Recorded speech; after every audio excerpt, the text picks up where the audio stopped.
Olá, seja bem-vindo e bem-vinda ao podcast Use Penha para você. Vamos ouvir hoje mais uma reflexão sobre a vida, baseada nos conceitos filosóficos, científicos e religiosos da doutrina espírita, e conseguir transmitir para o maior número de pessoas esses conhecimentos. Esperamos que gostem. Queridos irmãos, que a luz nos envolva e permaneça em nós. Quando alguém a quem amamos realiza a viagem de retorno à espiritualidade, a tristeza, a saudade, a dor, que muitas vezes se instala na nossa alma, nos leva a um sofrimento que às vezes se arrasta por muito tempo, paralisando a vida daquele que fica.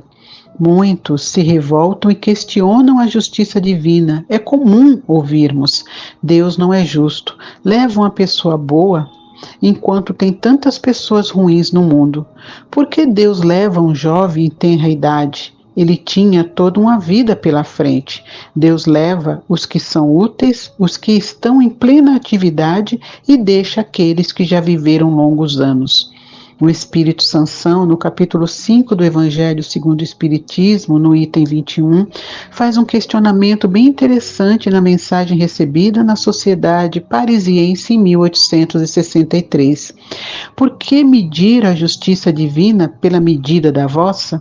Podeis pensar que o Senhor dos mundos queira, por um simples capricho, infligir-vos penas cruéis?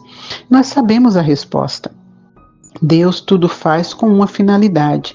Nada acontece em nossas vidas sem que haja uma razão justa, necessária para o nosso crescimento espiritual. Muitos veem a morte como uma fatalidade, mas nós sabemos que a morte faz parte desse mecanismo maravilhoso que é a vida. Nascer, morrer e renascer ainda, e progredir sempre. Tal é a lei da vida, onde recebemos de Deus a bênção da imortalidade, que nos permite viver a morte do corpo físico, libertando o espírito para que retorne para a sua verdadeira casa, no plano espiritual. E lá possa dar continuidade à sua caminhada, se preparando para uma nova oportunidade reencarnatória quantas vezes forem necessárias. No momento da despedida, vamos chorar? Sim, e isso é normal. O que não podemos é chorar por anos seguidos. Vamos sentir saudade? Sim, porque construímos uma história ao lado daqueles irmãos queridos que se tornaram importantes em nossas vidas.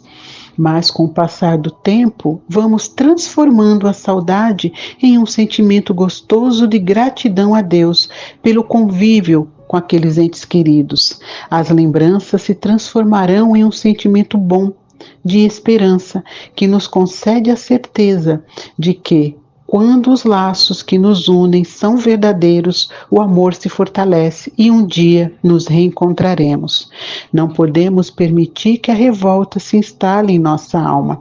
Isso só fará mal para aquele que partiu, que poderá sentir as nossas energias, e para nós também, que podemos adoecer ao cultivarmos esse sentimento. Sabemos que o momento é de despedida e não de perda. Ficaremos tristes, angustiados, mas pensemos naquele que parte.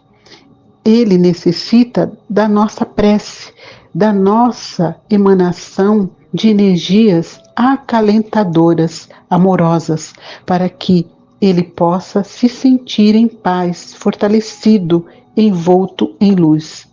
A dor dá lugar à aceitação. Aceitamos os desígnios de Deus e entendemos que aqueles a quem amamos já cumpriram a sua missão na terra e que chegou o momento da viagem de retorno à pátria espiritual. Somos ainda criaturas egoístas. Queremos ficar ao lado daqueles que amamos e que também nos amam. Precisamos entender que no momento do nosso planejamento reencarnatório, o tempo de cada ser na realização das provas e no cumprimento de sua missão é diferente, e muitos poderão nos anteceder nesse processo da vida além da vida. Precisamos viver o luto, é claro, Não podemos fingir que nada aconteceu. Vivamos o nosso luto agradecendo a Deus pela oportunidade que tivemos de conviver com aquele ente querido, pela troca de ideias, sentimentos, pela convivência e por tudo que construímos juntos. E nós que ficamos, busquemos força nos ensinamentos de Jesus, que nos ensinou: ninguém poderá ver o reino de Deus se não nascer de novo. E é nesse lindo processo da vida, rumo à perfectibilidade, que vivenciaremos a morte, mas jamais sairemos da vida. Que o Senhor dos mundos nos abençoe e ilumine nossa trajetória espiritual por todo sempre. Obrigado por ter ouvido até o fim o podcast Use Penha para você. Em breve, mais episódios. Fiquem com Deus.